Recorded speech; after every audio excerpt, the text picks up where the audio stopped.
আপনারা নাম শুনছেন। মুজাদ্দিদে আল কাসানির নাম হলো শেখ আহমদ সারহান্দি।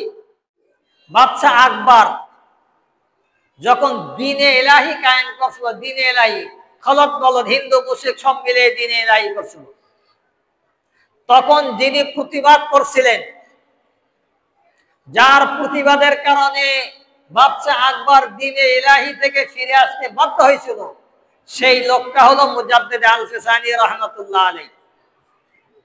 মুজাদ্দিদে আল কাসানি রাহমাতুল্লাহ আলাইহি বলেন যে দেখেন, এই শবে বরাতে আজকে রাত্রে শোভে সাদেক শুরু হলো। আমার কথাটা আপনারা বুঝবেন।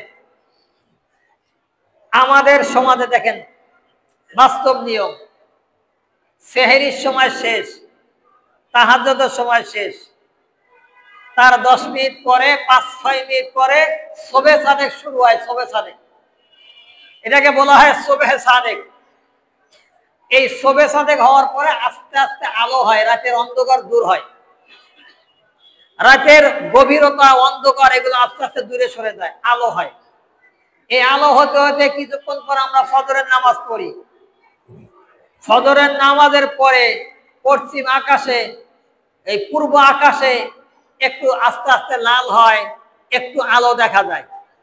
এরপরে তার কিছুক্ষণ পরে সূর্য ওঠে। পুরা পৃথিবী আলোকিত হয়ে যায়। পুরা পৃথিবী সূর্যের আলোর দ্বারা আলোকিত হয়, মানুষ লাভবান হয়, দিনের আলো কাজ করে।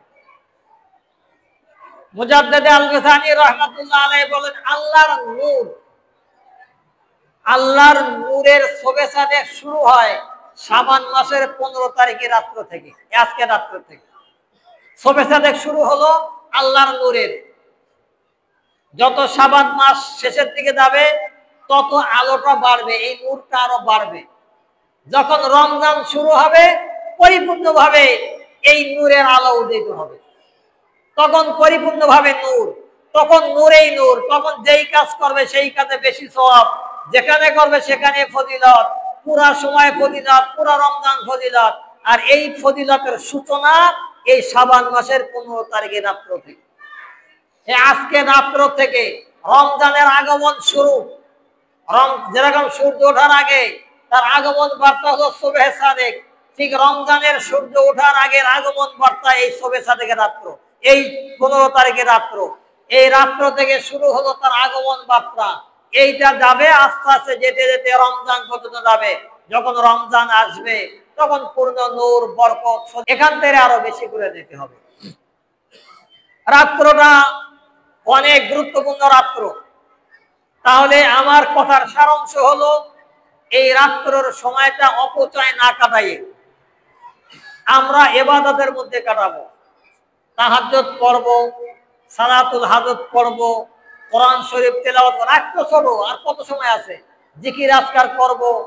এরপরে উল্লেখযোগ্য কাজ হলো তওবা করব খালেস দিলে, চোখের পানি ফেলায় যে আল্লাহ জীবনে অনেক গুনাহ করেছি। গত শবে বরাত থেকে এই শবে বরাত পর্যন্ত সওয়াবের কাজ কয়টা করছি, গুনার কাজ কয়টা করছি, এগুলো মনে করে আল্লাহর কাছে আমি তওবা করব।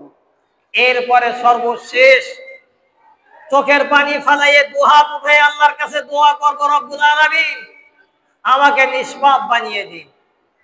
কত কাফের মুসলমান হয়েছে। রাসূলের যুগে সাহাবায়ে কেরাম তো বয়স্ক, সবাই তো মুসলমান না, অন্য ধর্ম ত্যাগ করে এসে ইসলাম কবুল করে তারা সাহাবী হয়েছে। আর আমরা তো ওই রকম শিরকের মধ্যে নেই, আরো ছোট গুনাহ করছি। আল্লাহর কাছে তওবা করলে কেন আল্লাহর ওলি হওয়া যাবে না? বেলায়েতের মর্যাদা পাওয়া যাবে যদি কোনো মানুষ খালেস দিলে তওবা করে। আল্লাহর কাছে তওবা করতে হবে, তবে সেটা খালেস দিলে করতে হবে। যে তওবা করতে হবে যে জীবনে এই গুনাহ আর কখনো করব না, জীবনে এই গুনাহ আর কখনো করব না। যা করেছি আল্লাহ আপনি মাফ করে দেন দয়া করে। মাফ করার মালিক এবং ক্ষমতা একমাত্র আল্লাহ, একমাত্র আল্লাহ। আরেকটা বিষয় হলো